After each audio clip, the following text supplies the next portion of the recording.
Mechanism of enzyme catalysis. Enzyme catalysis का mechanism यानी catalyst enzymes जो कैटलिस्ट के तौर पर काम करते हैं तो उनका मैकेनिज़्म ऑफ एक्शन क्या होता है। इसके लिए ज़रूरी है कि पहले हम थोड़ा सा एंजाइम को समझ लें कि एंजाइम दिखने में होता किस तरह का है।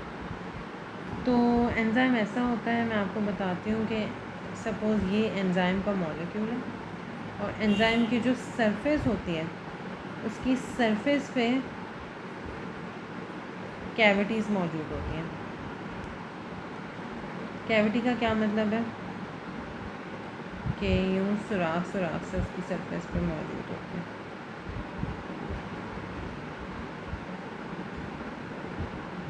गलत बन गया।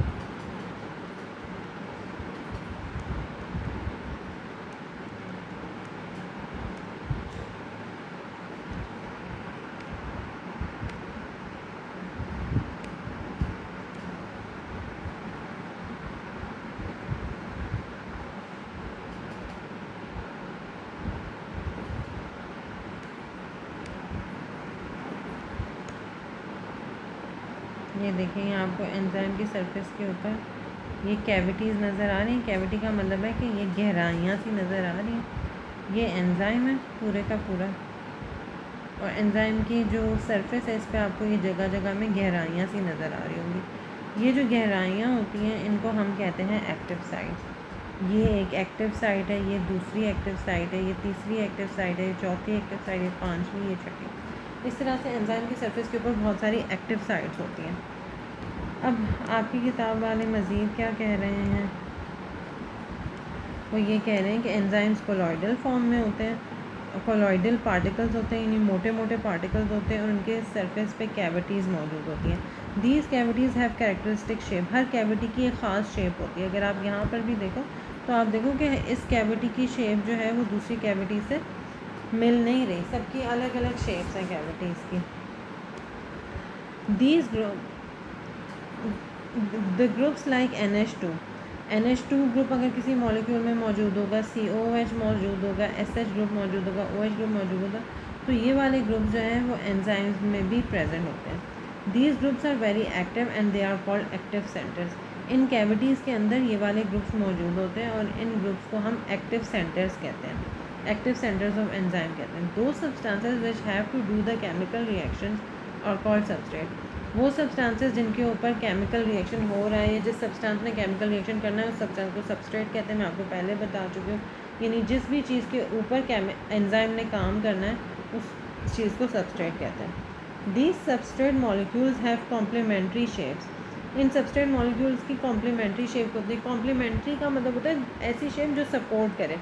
आप लोगों ने शायद छोटी क्लास में पढ़ा हो, मैं आपको बताती हूँ कि जैसे ये आपके पास एंजाइम है, ठीक है, और ये आपके पास सबस्ट्रेट है। अब एंजाइम और सबस्ट्रेट की शेप कॉम्प्लीमेंट्री है। ये क्यों कॉम्प्लीमेंट्री है? ये इसलिए कॉम्प्लीमेंट्री है कि एंजाइम को जो है कि जो सबस्ट्रेट है उसको हम उठा के यूँ एंजाइम के अंदर फिट कर सकते हैं और जब ये एंजाइम के अंदर सबस्ट्रेट फिट हो जाएगा, आपने देखा आपको यहाँ पे नज़र आ रहा है, जब ये फिट हो जाएगा तो फिर सबस्ट्रेट के ऊपर केमिकल रिएक्शन किया जा सकता है और जब सबस्ट्रेट के ऊपर केमिकल रिएक्शन हो जाएगा तो फिर क्या होगा कि सबस्ट्रेट प्रोडक्ट में कन्वर्ट हो जाएगा। तो the substrate molecules have complementary shape. Complementary shape का मतलब है ऐसी शेप जो कि एंजाइम की शेप को सपोर्ट करे। दे fit into the cavities on the enzyme. ये सबस्ट्रेट जो है वो एंजाइम की कैविटी में फिट हो जाते हैं। जैसे मैंने आपको अभी यहाँ पर करके बताया कि एंजाइम की कैविटी थी, इसके अंदर सबस्ट्रेट आकर फिट हो गया। दे जस्ट लाइक की फिट्स इनटू द लॉक। जैसे कि चाबी जो है वो ताले के अंदर फिट हो जाती है, उसी तरह एंजाइम के अंदर सबस्ट्रेट फिट हो जाता है। In this way activated complex is produce. इस तरीके से अब नई चीज़, ये जो चीज़ बनी है ये एक्टिवेटेड कॉम्प्लेक्स बन गया है क्योंकि एंजाइम और सबस्ट्रेट आपस में मिल गए हैं और अब एक्टिविटी स्टार्ट होगी, एंजाइम की एक्टिविटी सबस्ट्रेट के ऊपर स्टार्ट होगी। तो इसलिए अब इस कॉम्प्लेक्स को हम कहते हैं कि ये वाला जो कॉम्प्लेक्स बना है ये एक्टिवेटेड कॉम्प्लेक्स इसको का नाम देते हैं हम इसको। This activated complex is decompose to give product. ये एक्टिवेटेड कॉम्प्लेक्स फिर टूटता है और प्रोडक्ट निकलती है। Following diagram makes it clear. ये एंजाइम है, ई से बनता है एंजाइम, एस से बनता है सबस्ट्रेट। एंजाइम और सबस्ट्रेट आपस में कंबाइन हो गए और कंबाइन होने के बाद इन्होंने एंजाइम सबस्ट्रेट कॉम्प्लेक्स बना लिया और फिर ये डीकम्पोज हो जाते हैं। डीकम्पोज होकर सबस्ट्रेट किस चीज़ में कन्वर्ट हो जाता है, प्रोडक्ट में। और एंजाइम के बारे में आपने पहले भी पढ़ा है कि एंजाइम वैसे का वैसा बाहर आ जाता है, एंजाइम के अंदर कोई तब्दीली नहीं आती। और एंजाइम्स और आम कैटलिस्ट, इन दोनों के बारे में बात सिमिलर है कि रिएक्शन के एंड में ये एज इट इज़ दोबारा रीजनरेट हो जाते हैं, यानी दोबारा अलग से निकल जाते हैं। अब इसको मज़ीद उन्होंने फिगर से एक्सप्लेन किया हुआ है। ये हमारे पास एंजाइम है, ठीक है। मैं कलर चेंज कर लेती हूँ ताकि थोड़ा सा आप लोगों को अच्छा लगे। इतनी देर से एक ही कलर में यूज़ कर रही हूँ। ये एंजाइम है हमारे पास, ठीक है। और एंजाइम के अंदर ये आप लोगों को एक कैविटीज़ नज़र आ रही होंगी। एक कैविटी ये है और एक कैविटी ये है। ये जो कैविटीज़ हैं इनके अंदर कुछ ना कुछ फंक्शनल ग्रुप्स मौजूद होंगे और ये कैविटीज़ एक्टिव साइट्स हैं। अब ये आपके पास एक सबस्ट्रेट आ गया। अब आप देखो कि सबस्ट्रेट के भी दो हिस्से हैं, एक हिस्सा ये वाला है और एक ये वाला है। ये हिस्सा इसको कॉम्प्लीमेंट कर रहा है, इसका कॉम्प्लीमेंट्री पार्ट है, और ये इसको कॉम्प्लीमेंट कर रहा है। तो सबस्ट्रेट का ये वाला हिस्सा इधर आके फिट हो गया और ये वाला हिस्सा इधर आ गया, और ये जो पूरी चीज़ बनी है एंजाइम और सबस्ट्रेट के दरमियान में, उसको हम एंजाइम सबस्ट्रेट कॉम्प्लेक्स कहते हैं। एंजाइम सबस्ट्रेट कॉम्प्लेक्स जो है वो बाद में किस में कन्वर्ट होता है, इसमें एंजाइम वैसे का वैसा बाहर आ जाएगा, और ये जो चीज़ हमारे पास जो पहले रिएक्टेंट्स थे, सबस्ट्रेट था, ये अब प्रोडक्ट में कन्वर्ट होता है, ठीक है। ओके, तो नेक्स्ट चीज़ हम जो पढ़ने वाले हैं वो हम पढ़ने वाले हैं kinetics of enzyme reaction. Mechanism हमने पहले एंजाइम कैटालिसिस का पढ़ लिया कि एक्चुअल में कैटालिसिस होता किस तरह है। और अगली चीज़ जो हम पढ़ने जा रहे हैं वो है kinetics of enzyme reaction.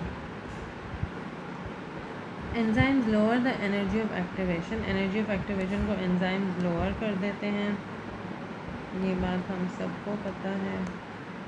Enzymes lower the energy of activation. अच्छा सा हाईलाइटर में लगाना चाहिए। Enzymes lower the energy of activation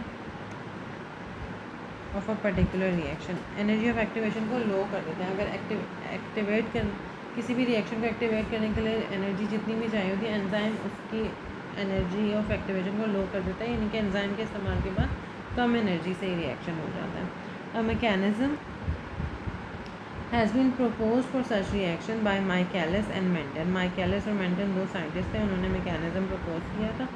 both of these scientist derive the kinetic expression for such reaction. दोनों ने काइनेटिक इक्वेशन निकाली थी। They have assume the following sequence of step. उनकी पहले ये एजम्पशंस थी कि कैसे कैसे क्या एंजाइम के रिएक्शन को समझने के लिए पहले उन्होंने कुछ बातें फ़र्ज़ कर ली थी, कुछ बातें एज्यूम कर ली थी। वो क्या बातें थी वो मैं डिस्कस कर लेते हैं। सबसे पहले ये कि enzyme E combines reversibly with substrate S. Enzyme और सबस्ट्रेट जो आपस में कंबाइन करते हैं वो एक रिवर्सिबल कॉम्बिनेशन होता है, वो एक परमानेंट कॉम्बिनेशन नहीं होता। ये कॉम्बिनेशन टूट सकता है। एंजाइम और सबस्ट्रेट जो कंबाइन करते हैं वो बाद में ब्रेक भी कर सकते हैं। द कॉम्प्लेक्स ई एस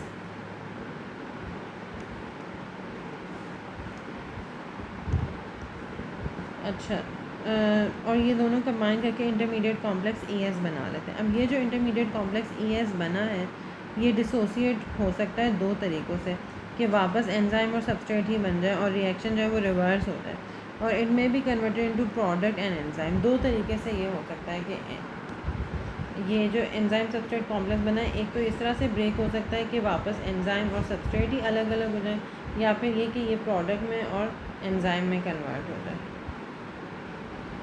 ठीक है। The E S complex, the complex E S is in equilibrium with free enzyme and substrate. सारा का सारा एंजाइम और सबस्ट्रेट जो है वो ई एस कॉम्प्लेक्स में कन्वर्ट नहीं हो जाता, बल्कि इनके दरमियान में एक इक्विलिब्रियम स्टैब्लिश होता है।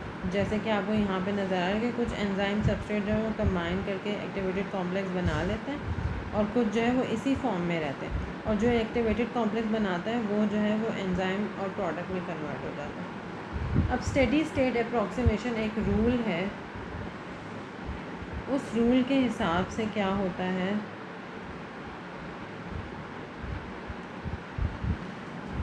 ये आपको यहाँ पे नज़र आ रहा होगा। स्टेडी स्टेट अप्रॉक्सीमेशन एक रूल है, उसको हम एंजाइम सबस्ट्रेट कॉम्प्लेक्स में इस्तेमाल कर सकते हैं।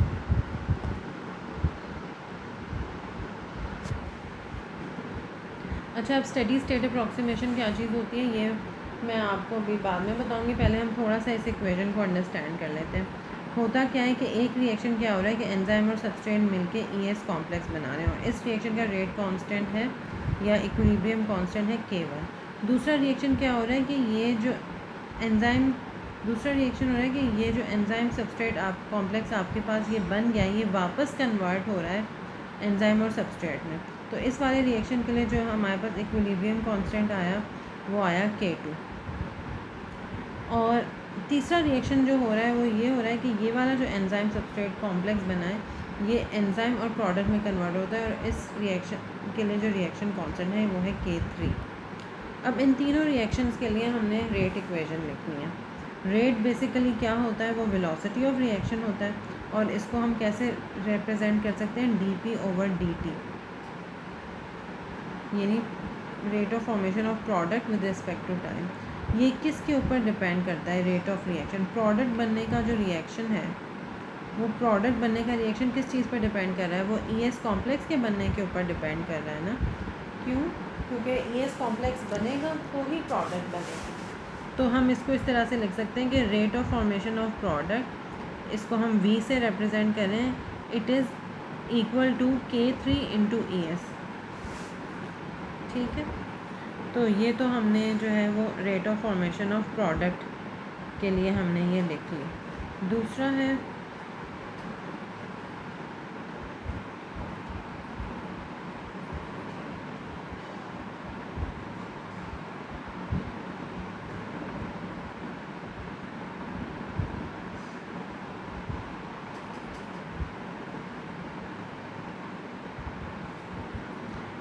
अच्छा, यहाँ पर तो जो हम बात कर रहे थे वो हम प्रोडक्ट की फॉर्मेशन की बात कर रहे थे, इस प्रोडक्ट की फॉर्मेशन की बात करते हैं। अब हम इस इंटरमीडिएट कॉम्प्लेक्स की फॉर्मेशन की बात करते हैं कि इसका रेट किसके ऊपर डिपेंड करता है। तो according to law of mass action the rate of formation of ES is proportional to the concentration of ENS। Law of mass action के हिसाब से तो ES जो है वो किसके ऊपर डिपेंड करता है, अगर हम rate of formation of intermediate complex को देखें, ये किसके ऊपर डिपेंड करता है, कॉन्सेंट्रेशन ऑफ E के ऊपर डिपेंड करता है और कॉन्सेंट्रेशन ऑफ S के ऊपर डिपेंड करता है और साथ में इसका जो कांस्टेंट आ जाएगा। Rate of formation ES can be calculated by the concentration of substrate and the enzyme concentration which is left behind after making the complex ES। तो हम यहाँ पे जो एंजाइम की कॉन्सेंट्रेशन है वो लिखेंगे कि जितना एंजाइम वापस बच गया है एंजाइम सबस्ट्रेट बनाने के बाद, तो लेफ़्ट बिहाइंड कॉन्सेंट्रेशन जो है ना वो E-ES होगी। तो इस E की जगह सिर्फ हमने E-ES लिखना है और K की जगह K1 लिखना है। The complex is ES is also disappearing. तो जो ES कॉम्प्लेक्स है वो डिसअपियर भी तो हो रहा है, जैसे कि आपने ऊपर देखा था कि वो प्रोडक्ट बनाने में गायब भी तो हो रहा है ES कॉम्प्लेक्स। तो हम it goes to the product in the forward direction comes back with the rate constant K2। So the rate of disappearance of ES, तो rate of formation of ES, ये rate of formation of ES था और ये rate of disappearance of ES है। तो disappearance of ES, disappear कहाँ हो रहा है ES, दो जगह पे एंजाइम सबस्ट्रेट डिसअपियर हो रहा है, एक फॉरवर्ड डायरेक्शन में डिसअपियर हो रहा है, एक बैकवर्ड डायरेक्शन में। फॉरवर्ड में प्रोडक्ट बना रहा है, बैकवर्ड में वापस रिएक्टेंट बना रहा है। फॉरवर्ड का जो है वो रेट कांस्टेंट है K3 और बैकवर्ड का रेट कांस्टेंट है K2। तो ये दोनों डिसअपियरेंस में हम ये दोनों वैल्यूज़ शामिल करेंगे। किस तरीके से दोनों वैल्यूज़ शामिल करेंगे, K2ES plus K3ES। Disappearance of enzyme substrate complex in दो के इक्वलेंट होता है। Keeping in view the study of, अब यहाँ से K2 और K3 को जो है वो अलग कर लिया और ES को बाहर निकाल लिया, तो ये डिसअपियरेंस वाली इक्वेशन जो है वो ये बन गई है और फॉर्मेशन ऑफ ES वाली इक्वेशन ये बन गई है। अब स्टेडी स्टेट अप्रॉक्सीमेशन क्या कहते हैं, keeping in view the steady state approximation about ES, its rate of formation should be equal to the rate of disappearance. Steady state approximation का मतलब ये होता है कि किसी भी चीज़ का जो रेट ऑफ फॉर्मेशन है वो इक्वल होता है उसकी रेट ऑफ डिसअपियरेंस के। यहाँ पे हम एंजाइम सबस्ट्रेट कॉम्प्लेक्स की बात करें तो rate of formation of enzyme substrate, ये rate of formation of enzyme substrate ये किसके इक्वलेंट होगा, rate of disappearance of enzyme substrate complex के इक्विवेलेंट होगा। ठीक है, let us rearrange this equation. अब इस वाली इक्वेशन को हम, जो ऊपर वाली इक्वेशन है, इस वाली इक्वेशन को रीअरेंज कर लेंगे by taking all the rate constants on the left side. Rate constant को लेफ्ट हैंड साइड पे ले लेंगे, कॉन्सेंट्रेशन को राइट हैंड साइड पे। तो रेट कॉन्स्टेंट्स हमारे पास कौन कौन से हैं? रेट कॉन्स्टेंट हमारे पास K2 है, K3 है, K1 है। तो इनको एक साइड पे ले लेंगे, K2 + K3 divide by K1। इसको, इन रेट कॉन्स्टेंट्स को इकट्ठे हमने एक नाम दे दिया Km का, और बाकी E - ES × S divided by ES, इसको एक साइड पे। इनको लाजमन आपने स्क्वायर ब्रैकेट्स में लिखना है, क्योंकि स्क्वायर ब्रैकेट जो है वो कॉन्सेंट्रेशन को ज़ाहिर करती है। जो भी चीज़ स्क्वायर ब्रैकेट में लिखी होगी तो इसका मतलब है कि हमने उस चीज़ की कॉन्सेंट्रेशन का जिक्र कर रहे हैं।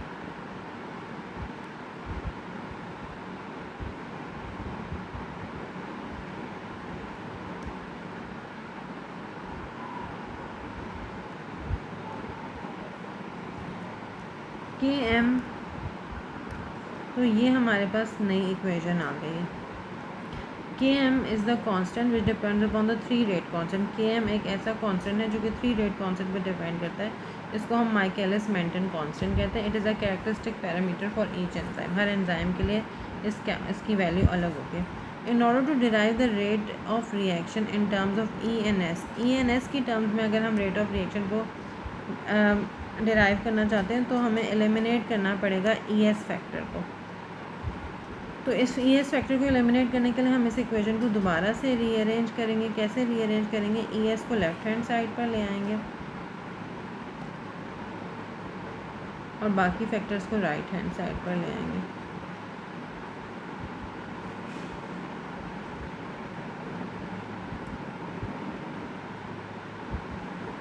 तो हमारे पास ये इक्वेशन इस तरीके से आ जाएगी।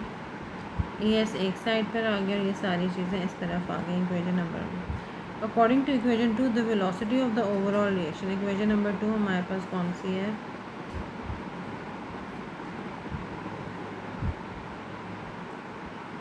ये वाली इक्वेशन नंबर 2 है। इस इक्वेशन नंबर 2 के हिसाब से ये क्या कह रहे हैं कि according to equation number 2 the velocity of overall reaction is as follows. ये इक्वेशन नंबर 2 है। Let us substitute the value of ES from equation number 7 to. तो इक्वेशन नंबर 7 में से इक्वेशन नंबर 2 के अंदर हम ES की वैल्यू इंसर्ट करेंगे। ये ES इक्वेशन नंबर 7 में से लेंगे और 2 में इंसर्ट करेंगे। तो K3, ये ES की वैल्यू आई है इक्वेशन नंबर 7 से। When the substrate concentration is high as compare to the enzyme concentration, जब सबस्ट्रेट की कॉन्सेंट्रेशन हाई होती है एंजाइम कंसनट्रेशन के मुकाबले में, then all the enzyme is present as ES। तो फिर सारा का सारा, जब सबस्ट्रेट बहुत ज़्यादा होता है तो फिर फ्री एंजाइम मौजूद नहीं होता, सारा का सारा एंजाइम जो है वो ES कॉम्प्लेक्स बन चुका होता है। The velocity of the reaction is maximum. Velocity of reaction maximum हो रहा है तो maximum velocity is given by Vmax K3E।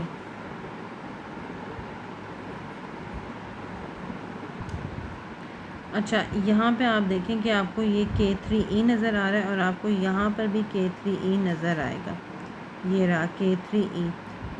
तो ये वाला जो K3E है इसकी जगह हम Vmax लिख लेंगे और हमारे पास एक नई इक्वेशन आ जाएगी जो कि होगी ये Vmax S divide by Km + S। This 10 equation is known as Michaelis Menten equation. ये बेसिकली माइकलिस मेंटन इक्वेशन है। अगर हम यहाँ पे प्लॉट करें ग्राफ, किसके दरमियान प्लॉट करें? V और S के against, we get a curve and so the value of Vmax and Km can not be determine. तो V और S के दरमियान अगर हम प्लॉट निकालते हैं तो हमें जो ग्राफ की शेप है वो कर्व की सूरत में निकल के आती है। जब कर्व की सूरत में वैल्यू निकल के आती है तो ना इसकी कोई स्लोप कैलकुलेट की जा सकती है। इसके मुकाबले में हमें ऐसा ग्राफ बनाना है कि हमारे पास स्ट्रेट लाइन आए। जब स्ट्रेट लाइन आएंगे तो हमें स्लोप और इंटरसेप्ट से कोई ना कोई वैल्यू मिल जाएगी। तो हम क्या करेंगे? V में के साथ नहीं प्लॉट करेंगे बल्कि हम इस इक्वेशन को उल्टा कर देंगे। हम इस इक्वेशन को जो है वो उल्टा कर देंगे। उल्टा कैसे करेंगे? V की जगह हम 1/V प्लॉट करेंगे और Vmax S डिनोमिनेटर में और Km + S न्यूमरेटर में आ जाएगा। अब 1/V के साथ हमने यहाँ पर देखें 1/V का ग्राफ 1/S के साथ प्लॉट किया है। हमें स्ट्रेट लाइन मिली है। स्लोप में से हमें K M divided by V max की वैल्यू मिल गई और इंटरसेप्ट से हमें क्या चीज़ मिली है, सॉरी ये इंटरसेप्ट है, 1/v मैक्स हमें इंटरसेप्ट से मिल गया। तो बेसिकली ये माइकलिस मेंटन इक्वेशन ये किस चीज़ को ज़ाहिर कर रही है, ये आपने डिराइव करनी है इक्वेशन, ये rate constant, rate of enzyme catalysis के रेट को फाइंड आउट करने के लिए ये इक्वेशन है। और इसमें से आप स्पीड ऑफ रिएक्शन भी आप पता लगा सकते हैं, आप कांस्टेंट की वैल्यू भी पता लगा सकते हैं, आप मैक्सिमम वेलोसिटी ऑफ रिएक्शन भी पता लगा सकते हैं ग्राफ के ज़रिए। So this is it.